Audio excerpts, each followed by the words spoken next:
Hello everyone, a very warm welcome to you. My name is Nick. I hope you're doing well after another week on planet Earth. But planet Earth is not all it's cracked up to be, but it's better than all those other planets which haven't got a breathable atmosphere. So think yourself lucky. Now what we're going to talk about this week, well, I thought we'd talk about gaming for a change. We'll talk about controllers first of all, because we've all probably got a similar story to this. That's a bit presuming of me. You might not have a story about this whatsoever, but it is the story.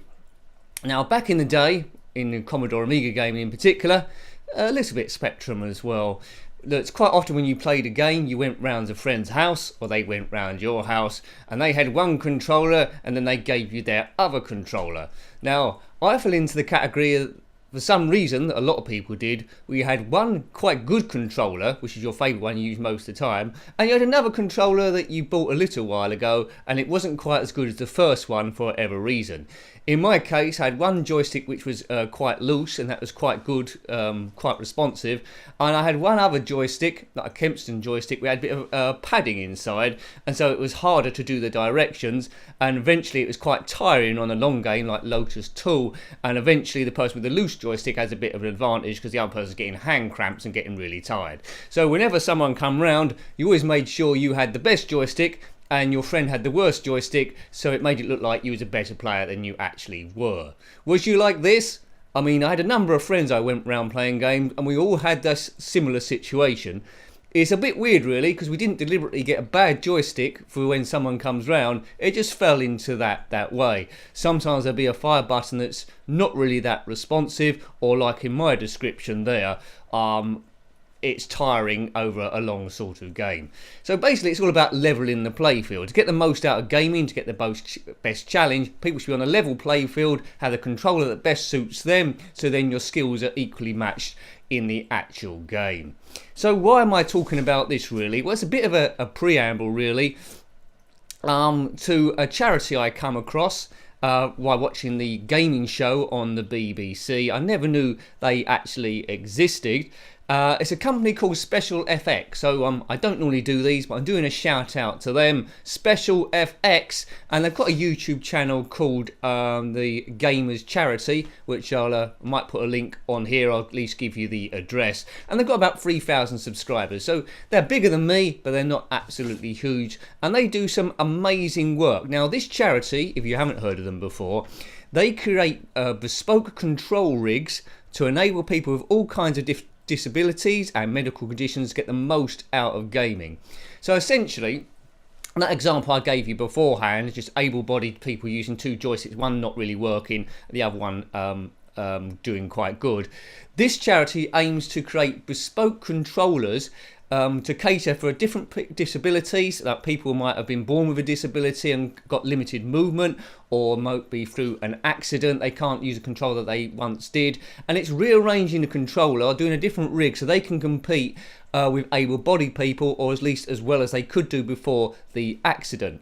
Now some people might have just movement of a few fingers, other people might have an arm missing, some people might be able to move their eyes, and this is fantastic. They can even do a control rig for people that can only move their eyes. Now Special FX have said they will see if they can design or construct a custom rig based on the particular disability, which is always a bit of a challenge, and this is absolutely wonderful work, because on this channel sometimes we talk about stress, and playing retro gaming is a way of easing that stress and reliving back memories.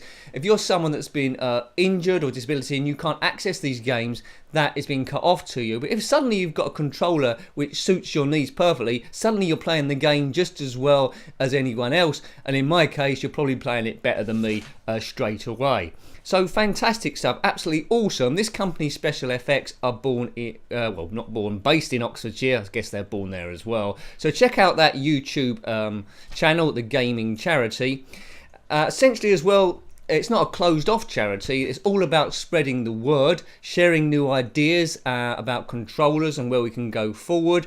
On the channel they have some how-to vids, how to do various bits and pieces, and they're open to new ideas to design new controllers for new people. They encourage collaboration, that's it, And as I say, it's not closed off. It's all about sharing and leveling the playing field. Now let's just think about that for a moment. That is absolutely amazing, because we want to get the most people into gaming as we possibly can. I'm more into retro gaming than modern day gaming. From what I've seen, these controllers mostly gaining for modern day gaming, but I'm sure they can be adapted for retro gaming as well.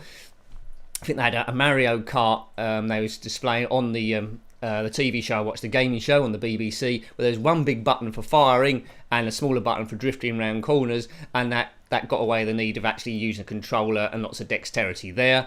There was a FIFA 17, or a FIFA game was shown there, where someone had two controllers rather than one, so they could play it a bit better, so they can access all the buttons, because beforehand, because of the disability, they can only control about one or two buttons. That's pretty much what I use anyway, so if I played them, they would probably give me a thrashing, probably about 28-0. So spread the word about them. If you're someone with a disability that can't play games as good as you used to, maybe it might be worth going to that channel. You might get a few ideas how you can create stuff yourself, or they might have something very similar to something that can work for you as well. Now this is all very good also, hasn't really been addressed before to this great detail, but it makes sense for the gaming community or the gaming industry as a whole to get as most people playing their products, their games, as is humanly possible, either online or on their own, because it creates revenue and increases the gaming experience. Now, more and more gaming designers are more clued up now for designing games with people with disabilities in mind, especially with colour blindness. They have options to change the colours on the game, the lightness and the darkness of it as well. So if you come across this charity before, are you familiar with other charities that are doing similar work, then of course let me know. I would love to hear from you. Excellent stuff. So just once again, Special FX. They're a charity dealing with bespoke controllers, people with disabilities, causing accidents or they're born with. They've got how-to videos, it's collaboration, so give them a like or subscribe to them if you want to know what they're up to. So a big shout out to them. Special Effects YouTube channel, The Gaming Show. Now what I also want to talk about on here as well, as a sort of extra, the main thing was giving that charity a shout out because they thoroughly deserve it. Now I want to talk to you as well, so when I put up games on the channel, again it's for relaxation, having a bit of fun, quite often people do recommendations, so other games I should play. Now I always add them to the list. Quite often, well sometimes I should say, someone nominated a game that didn't even come out on the Spectrum or the Amiga, it just came out and say it else. But the mind can get clouded when you go back to retro gaming. But quite often I will add the games to the list. Now I've got a huge list both on Commodore Amiga and ZX Spectrum to come through, almost as big as the games I've already actually reviewed. Now if I don't review them straight away, don't go crazy on me, don't keep messaging me over and over again. It is on the list. Sometimes I can't get the games to load, which is a bit of a problem. So I've got limited time as well. So if I can't get a game to load, I'm not going to spend hours and hours on it trying to get it to work because I've got a schedule to keep to. I'm probably going to default to something else. There's a few games I'd really like to get working, but I haven't been able to. Cannon Fodder, and now I know I promised to try and put that one up, but you know, I've struggled. I just can't get it to work, or it crashes in the middle. And that's a game which is a strategy game, a war strategy game. We put up Powermonger early on today. Have you seen that one, which is about half an hour? And I think Cannon Fodder will be equally that. But I just can't get it to work, so I've had to default. Next week I was going to have to probably default to something else, but I'll still have a go of it if I can do. So don't get worried if the games don't go up straight away that you've recommended. Sometimes it might go up straight away in bizarre circumstances, but other times there might be a long gap there. So there we go. I did want to talk about something else. What was it? We might have to do a pause and come back again. Can you remember what it was? It was something very important. What was it? So we've done the charity. We've done the gaming. I think it's time for a sometimes later. I'm having a bit of a brain melt. Oh yes, that was it. I remember now. It was the poll. We've been doing a poll on the charity, on the community forum, which seems to have come to a bit of a standstill now, so we'll draw a halt on it. The poll was, did you want to see any live streaming videos? Basically, that was me talking live, so I haven't got any time to think about the answers or prepare anything. And it's just live interaction. Whether that's just talking like this or doing gameplay videos, probably talking like this, to be honest, that would be easier. And a few people said no, they weren't interested, which is fair enough. But I think there's 40 votes, and it won 88% people in favour to 12% people not in favour. So it looks like we're going to do it at some point. I've got no deadline when I want to start this, but we've got a mess about of how to set it up. I think we need some sort of special token through YouTube, and I need to get the cameras sorted out and that sort of thing. So we will be looking at it. So there might be some test stuff going up at random intervals where I'm just mucking about with it, and then we'll have to decide on the time of it going up there. So game recommendations, we'll come to them every now and again.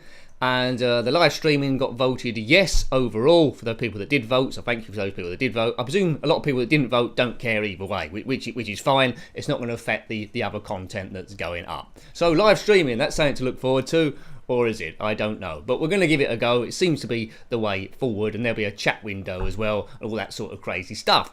So thanks for watching the videos again this week and your support, especially the people that have liked the videos and commented. If you haven't got much time available, you don't have to comment, that's okay, but if you can drop me a like, that really helps, because other people coming to the channel know, judge on how well the channel's doing, how good it is by those sort of figures. So thank you very much, and until next time, take great care of yourself and a very fond goodbye. Goodbye.